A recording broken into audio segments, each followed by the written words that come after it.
Hey, hi, how are you? ဒီနေ့တော့ကျွန်မကတော်တော်များများကြားဘူးလို့မရှိတဲ့အသုံးဝင်တဲ့ idiom လေးတစ်ခုပြပြပေးမယ်နော် Burning the midnight wire ဒီ idiom လေးရဲ့အဓိပ္ပာယ်ကညဘက်တွေမှာနောက်ကျတဲ့အထိမအိပ်ပဲအလုပ်လုပ်တာတို့တစ်ခုခုလုပ်ရရှိတဲ့အလုပ်ကိုလုပ်တာကိုပြောတာပါ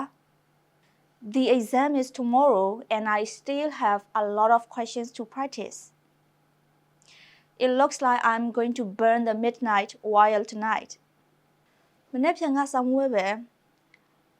ငါမေကွန်းတွေလေ့ကျင့်ဖို့လည်းအများကြီးကြံသေးတယ်ကြီးရတော့ဒီညငါညစ်နေတော့မှာပဲ